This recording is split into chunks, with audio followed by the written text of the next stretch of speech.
দেশে বিদেশে নানা উদ্যোগ তৎপরতার পরও ৯ বছরে ফেরত পাঠানো যায়নি একজন রোহিঙ্গাকে। চীনের অর্থনৈতিক করিডোর প্রস্তাবে আশার আলো।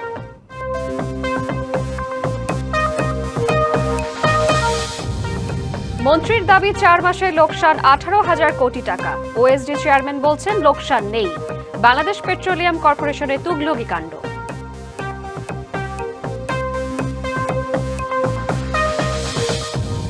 এবং চতুর্থ মাস্টার প্ল্যানের খসড়া প্রকাশ চট্টগ্রাম উন্নয়ন কর্তৃপক্ষের। নগরীর আশেপাশে মিনি সিটি ও স্যাটেলাইট টাউন গড়ে তোলার প্রস্তাব। স্বাগত ডিবিসি চট্টগ্রাম সংবাদে। দেখছিলেন সংবাদ শিরোনাম, এবার জানাবো খবরের বিস্তারিত। আপনাদের সাথে আছি আমি সুমাইয়া আফরিন শ্রাবন্তী। ৯ বছরে একজন রোহিঙ্গাকেও ফেরত পাঠানো যায়নি মিয়ানমারে। ২০১৭ সালের আগস্টে বাস্তুচ্যুত হয়ে বাংলাদেশে আশ্রয় নেয়াদের ফেরাতে নানা উদ্যোগ নেওয়া হলেও আলোর মুখ দেখেনি তার একটিও। এমনকি খোদ জাতিসংঘ মহাসচিব ছুটে এলেও হয়নি কোনো কাজের কাজ। এ অবস্থায় চীনের অর্থনৈতিক করিডোর প্রস্তাবে কিছুটা হলেও আশার আলো দেখছেন বিশেষজ্ঞরা। মিয়ানমারে জাতিগত নিধনের কারণে ২০১৭ সালের আগস্টে রোহিঙ্গাদের ভয়াবহ ঢল নামে বাংলাদেশে। প্রায় একই পরিস্থিতি থাকে পরের বছরও। এরপর ২০২৫ সালে আবারও রোহিঙ্গার অনুপ্রবেশ ঘটে। সব মিলিয়ে কক্সবাজারের ক্যাম্পগুলোতে বসবাস করছে প্রায় ১৭ লাখ রোহিঙ্গা।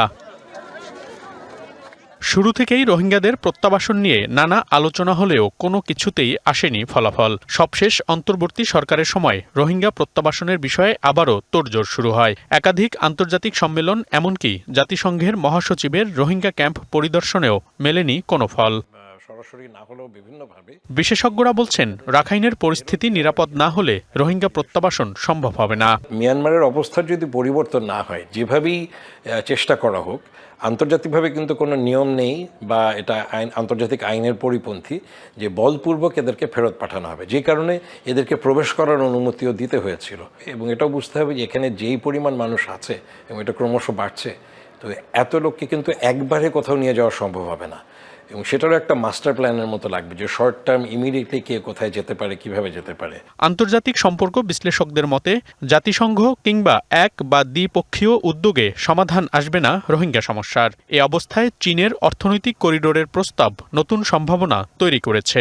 বাংলাদেশ, মিয়ানমার এবং চীনের একটা অর্থনৈতিক করিডোর করা, তার মাধ্যমে হয়তো একটা সম্ভাবনা তৈরি হতে পারে। তবে ওই সম্ভাবনাটার জন্য আমাদের গবেষণা দরকার, খুব তাড়াতাড়ি দরকার, যে এটা কীভাবে হতে পারে। কারণ তাদের রাষ্ট্রদূতকে যখন প্রশ্ন করা হয়েছিল, চীনের রাষ্ট্রদূত তিনিও বলেছিলেন যে হ্যাঁ, রোহিঙ্গার সমস্যা এই ইকোনমিক করিডোরের মাধ্যমেও হয়তো সম্ভব। শুধু বাংলাদেশ নয়, আঞ্চলিক নিরাপত্তার জন্য রোহিঙ্গা প্রত্যাবাসনের বিকল্প নেই বলে মত বিশেষজ্ঞদের। মনিরুল সোহাগ, ডিবিসি নিউজ, ঢাকা।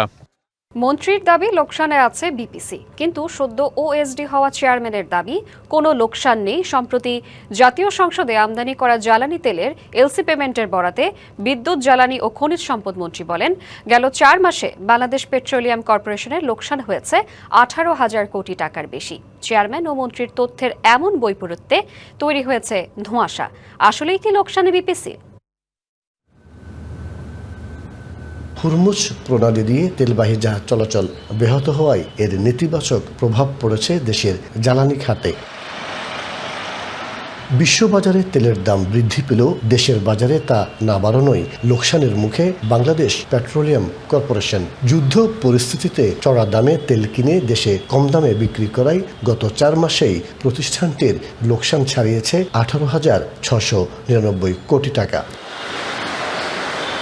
সংকটের ভয়াবহতা ও বিপুল লোকসানের চিত্র তুলে ধরে জ্বালানি ও খনিজ সম্পদ বিভাগের সচিবের কাছে চিঠি দেয় বিপিসি। চিঠিতে বিপিসির মারাত্মক তারল্য সংকটের চিত্র তুলে ধরা হয়। আমাদের যে পরিমাণ অতিরিক্ত টাকা ব্যয় করতে হয়েছে এই সময়, আমরা অর্থ মন্ত্রণালয়ে আমাদের ইএমআরডির মাধ্যমে আমরা অর্থ মন্ত্রণালয়ে চিঠি দিচ্ছি কন্টিনিউয়াসলি, যেন এই টাকাগুলো আমাদেরকে যে ভর্তুকিটা দিতে হলো সেটা যেন সরকার আমাদের ফিল আপ করে। খাত সংশ্লিষ্টরা বলছেন, বিশ্ববাজারে মূল্যবৃদ্ধির পুরো প্রভাব যাতে দেশের বাজারে না পড়ে সে বিষয়ে নীতিগত সিদ্ধান্ত হয়েছে। তবে দীর্ঘমেয়াদে এই ঘাটতি পূরণ না হলে দেশের পুরো জ্বালানি সরবরাহ বড় ধরনের ঝুঁকিতে পড়বে।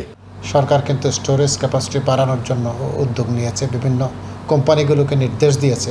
এটা যদি করতে পারে তাহলে দুই ক্ষেত্রে লাভবান হবে, লসের ইয়েটাও কমে যাবে, আর আমার আপৎকালীন সময়ে যাতে বাংলাদেশের মানুষ যাতে জ্বালানি তেল পায় সেটারও ব্যবস্থা হয়ে যাবে। লস দেওয়ার ব্যাপারটা আগে থেকে করা থাকে।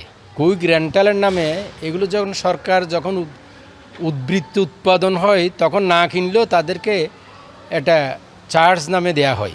সবগুলো হচ্ছে এখানে লস হওয়ার মতো আয়োজন আগে থেকে যে সরকার হোক এগুলো করে রাখা হয়, তো ফলত এটা ক্ষতিপূরণ দিচ্ছে, অ্যাকাউন্টেবিলিটি নাই তো। এই মুহূর্তে আর্থিক সহায়তা না পেলে সময় মতো আমদানির মূল্য পরিশোধ করা সম্ভব হবে না। সেক্ষেত্রে বিদেশি প্রতিষ্ঠানগুলো তেল সরবরাহ বন্ধ করে দিলে চরম জ্বালানি সংকটের দিকে যেতে পারে দেশ, এমন মতো তাদের। মাসুদুল হক, ডিবিসি নিউজ, চট্টগ্রাম। চট্টগ্রামকে পরিকল্পিত বাসযোগ্য করতে 3টি মাস্টার প্ল্যান প্রণয়ন করেছিল চট্টগ্রাম উন্নয়ন কর্তৃপক্ষ সিডিএ। তবে বাস্তবায়নের ঘাটতিতে কোনোটি পূর্ণাঙ্গভাবে আলোর মুখ দেখেনি। এমন বাস্তবতায় এবার 25 বছর মেয়াদী চতুর্থ মাস্টার প্ল্যানের খসড়া প্রকাশ করেছে সংস্থাটি। নতুন এই পরিকল্পনায় নগরীর উন্নয়নের পাশাপাশি আশেপাশের উপজেলাগুলোতেও মিনি সিটি ও স্যাটেলাইট টাউন গড়ে তোলার প্রস্তাবও রাখা হয়েছে। প্রায় 70 লাখ মানুষের বসবাস বন্দরনগরী চট্টগ্রামে। এই নগরীকে আধুনিক ও বাসযোগ্য করতে আগে 3টি মাস্টার প্ল্যান করেছিল চট্টগ্রাম উন্নয়ন কর্তৃপক্ষ, তবে একটিতেও মেলেনি কাঙ্ক্ষিত সুফল। এবার 25 বছর মেয়াদী চতুর্থ মাস্টার প্ল্যানের খসড়া প্রকাশ করেছে সিডিএ। নতুন এই পরিকল্পনায় ঝুঁকিপূর্ণ ভবন চিহ্নিতকরণ, ভূমির পরিকল্পিত ব্যবহার, পর্যাপ্ত পার্কিং সুবিধা, নগরের সম্প্রসারণ এবং নাগরিক সেবা নিশ্চিত করাকে অগ্রাধিকার দেয়া হয়েছে। পরিবহন ও ড্রেনেজ ব্যবস্থাপনা, পরিবেশ ও দুর্যোগ ঝুঁকি মূল্যায়ন, জলাবদ্ধতা নিরসনের নতুন খাল এবং আধুনিক পানি ব্যবস্থাপনা, ট্রাফিক নিয়ন্ত্রণ সহ 6টি জোনে ভাগ করে বাস্তবায়ন করা হবে এই প্রকল্প। মাস্টার প্ল্যানে সবচেয়ে বেশি গুরুত্ব দেওয়া হয়েছে বিভিন্ন সংস্থার সমন্বয়ের উপর। সড়কের পাশাপাশি গণপরিবহনে রেল ভিত্তিক যোগাযোগ সম্প্রসারণেরও প্রস্তাব করা হয়েছে। চট্টগ্রামে যারা যেসব অন্যান্য সংস্থাগুলো আছে অনেকে দেখা যাচ্ছে মাস্টার প্ল্যানটাকে ওন করে না। চট্টগ্রামে সিটি কর্পোরেশনের অন্যতম stakeholder, port, roads and highways, এ ধরনের বড় বড় স্টেক হোল্ডার, তাদেরকে নিয়ে সমন্বিতভাবে একটা মাস্টার প্ল্যান প্রণয়ন করা। রেলের যে বর্তমান যে রেল লাইনগুলো আছে সেগুলোকে যেন রিভাইভ করে এবং আরবান রেলওয়ে যেন করতে পারে, সেই জন্য কিন্তু আমরা বেশ অনেকগুলো প্রস্তাব দিয়েছি। শুধু নগর নয়, সীতাকুণ্ড, রাউজান, হাটহাজারী, আনোয়ারা ও পটিয়া সহ আশপাশের উপজেলাগুলোতে মিনি সিটি ও স্যাটেলাইট টাউন গড়ে তোলার পরিকল্পনাও রাখা হয়েছে। মাস্টার প্ল্যান যেদিন পাস হবে তারপর থেকে যেই সেবাদান প্রতিষ্ঠান কাজ করুক না কেন, মাস্টার প্ল্যান অনুযায়ী যদি তারা করে তাহলে এই নগর একটা নান্দনিক নগর হবে। অতীতের মাস্টার প্ল্যান বাস্তবায়নের নানা সীমাবদ্ধতা থাকলেও এবার জনসম্পৃক্ততা ও কার্যকর বাস্তবায়নের মাধ্যমে কাঙ্ক্ষিত পরিবর্তনের আশা নগর পরিকল্পনাবিদদের। শুধু ফিজিবিলিটি স্টাডি করা না, এই চট্টগ্রাম শহরে যারা যেসব সেবা প্রতিষ্ঠান আছে, সরকারের বিভিন্ন প্রতিষ্ঠান আছে, সমস্ত প্রতিষ্ঠানের ব্যক্তিবর্গকে নিয়ে বা তাদের এক্সপার্টকে নিয়ে আমরা কোঅর্ডিনেশন কাউন্সিল করব আর কি। ৩,৫৮৭ কোটি টাকা ব্যয় ধরা হয়েছে 25 বছর মেয়াদী এই প্রকল্পের। 30 সেপ্টেম্বর পর্যন্ত এর খসড়ার উপর মতামত, সুপারিশ ও আপত্তি জানাতে পারবেন নগরবাসী। DBC news desk. সরকার স্বাস্থ্যসেবাকে জনগণের দোরগোড়ায় পৌঁছে দিতে কাজ করছে বলে মন্তব্য করেছেন স্বাস্থ্য পরিবার কল্যাণ প্রতিমন্ত্রী M A Muhith. Chittagong medical কলেজের উদ্যোগে শিক্ষক চিকিৎসকদের সাথে মতবিনিময় সভায় তিনি কথা বলেন। এ সময় তিনি আরও বলেন, এই কলেজে অনেক শিক্ষকের পদ খালি, স্বল্প সংখ্যক বিশেষজ্ঞ চিকিৎসক দিয়ে বিশাল সংখ্যক রোগীদের সেবা দেওয়া সম্ভব নয়। শিগগিরই হাসপাতালের শূন্য পদ পূরণ করা হবে বলে জানান তিনি। চট্টগ্রামের শীর্ষ সন্ত্রাসী ডেভিড ইমন সহ তার 5 সহযোগীকে হত্যা ও অস্ত্র মামলায় 5 দিন করে 10 দিনের রিমান্ডে নেওয়ার আদেশ দিয়েছে আদালত। জুডিশিয়াল ম্যাজিস্ট্রেট মোহাম্মদ মুতাসিম বিল্লার আদালতে শুনানি শেষে এই আদেশ দেওয়া হয়। এর আগে পুলিশ 2 মামলায় 10 দিনের রিমান্ড আবেদন করে। গত মঙ্গলবার দিবাগত রাত প্রায় 3টার দিকে যশোরের ঝিকরগাছা সীমান্তের ঝুমঝুমপুর এলাকা থেকে ডেভিড ইমনকে 4 সহযোগী সহ গ্রেফতার করা হয়। ইমনের বিরুদ্ধে মহানগর ও জেলায় হত্যা, চাঁদাবাজি এবং অস্ত্র আইনের অভিযোগে 13টিরও বেশি মামলা রয়েছে। রায়হান ও ডেভিড ইমন দীর্ঘদিন ধরে শীর্ষ সন্ত্রাসী বড় সাজ্জাতের হয়ে বিভিন্ন ব্যক্তি ও প্রতিষ্ঠানের কাছ থেকে নিয়মিত চাঁদা আদায় করত, পাশাপাশি টার্গেট কিলিংয়ের মাধ্যমে চট্টগ্রামে আতঙ্কের রাজত্ব কায়েম করত। গত বৃহস্পতিবার ডেভিড ইমন সহ গ্রেফতার 4 জনকে আদালতে তোলা হলে আরও 4টি মামলায় তাদের গ্রেফতার দেখানোর নির্দেশ দেয় আদালত। এদিকে হাটহাজারী থানার আরও একটি মামলায় ইমনকে গ্রেফতার দেখানোর নির্দেশ দেওয়া হয়। 5 জন এজাহার নামীয় 5 জন আসামি যথাক্রমে মোবারক হোসেন ইমন প্রকাশ ডেভিড, মোহাম্মদ মিঠু প্রকাশ দামা ইলিয়াস, মোহাম্মদ শামীম, মোহাম্মদ সাফায়েত হোসেন, আল ইসলাম আলিফ প্রকাশ তমাল 5 জনকেই পৃথকভাবে 5 দিন করে পুলিশ রিমান্ড মঞ্জুর করেছেন। চট্টগ্রামে রেলওয়ে খালাসি পদে আদালতের রায় বাস্তবায়নে বিভিন্ন অপপ্রচারের বিরুদ্ধে প্রতিবাদ জানিয়ে সংবাদ সম্মেলন করেছে বাংলাদেশ রেলওয়ে পোষ্য সোসাইটি। সকালে প্রেস ক্লাবে সংবাদ সম্মেলনে সোসাইটির সভাপতি মনিরুজ্জামান মনির বলেন, 865 জন খালাসি নিয়োগ প্রকাশকে কেন্দ্র করে দীর্ঘদিন ধরে যে অপপ্রচার চালানো হচ্ছে তা ভিত্তিহীন।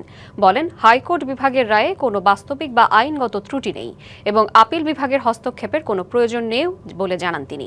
অপপ্রচার ও মিথ্যা সংবাদ প্রচার করা সাংবাদিকদের বিরুদ্ধে আইনি ব্যবস্থা নেওয়ার হুঁশিয়ারি দেন মনিরুজ্জামান মনির। চট্টগ্রামে নুরুল ইসলাম হত্যায় জড়িতদের দ্রুত গ্রেফতার ও বিচারের দাবি জানিয়েছে নিহতের পরিবার। দুপুরে চট্টগ্রাম একাডেমি মিলনায়তনে সংবাদ সম্মেলন করা হয়। এ সময় পরিবারের পক্ষ থেকে অভিযোগ করা হয়, সরকারি বনায়নের জমি নিয়ে বিরোধের জেরে গত 23শে জুন নুরুল ইসলাম ও তার স্ত্রীকে মারধর করা হয়। এরপর কাজ শেষে বাড়ি ফেরার পথে অপহরণ হয় নুরুল।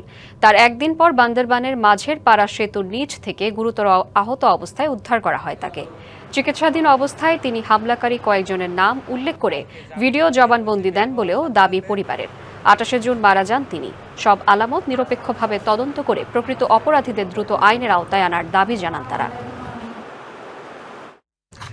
দুর্গম পাহাড়ি জনপদে স্বাস্থ্যসেবা পৌঁছে দিতে খাগড়াছড়িতে শুরু হয়েছে 2 সপ্তাহব্যাপী বিশেষ মাতৃকালীন প্রশিক্ষণ ও স্বাস্থ্যসেবা কার্যক্রম। সেনাবাহিনীর 24 পদাতিক ডিভিশনের খাগড়াছড়ি রিজিয়নের উদ্যোগে এই সেবা কার্যক্রম চলছে। কর্মসূচির অংশ হিসেবে সদর উপজেলার বিভিন্ন প্রত্যন্ত এলাকার 22 জন নারীকে গর্ভকালীন স্বাস্থ্যসেবা, নিরাপদ মাতৃত্ব, নবজাতক ও শিশুর পরিচর্যা, প্রাথমিক চিকিৎসা এবং স্বাস্থ্য সচেতনতা বিষয়ে হাতে কলমে প্রশিক্ষণ দেওয়ার কার্যক্রম শুরু হয়েছে। প্রশিক্ষণ শেষে পাহাড়ের দুর্গম জনপদে গিয়ে প্রান্তিক জনগোষ্ঠীর মা ও শিশুর স্বাস্থ্য সুরক্ষায় কাজ করবেন তারা। প্রশিক্ষণ কার্যক্রম পরিদর্শন করেন 5 ফিল্ড অ্যাম্বুলেন্সের commanding officer lieutenant colonel Mohammad Anuraj Sadat. DBC Chattogram সংবাদে ছিল এখনকার মতো। ডিবিসি নিউজের সংবাদগুলো পড়তে ভিজিট করুন dbcnews.tv আর ভিজিট করুন ডিবিসি নিউজের ফেসবুক পেজ এবং ইউটিউব চ্যানেল। ডিবিসির সঙ্গেই থাকুন।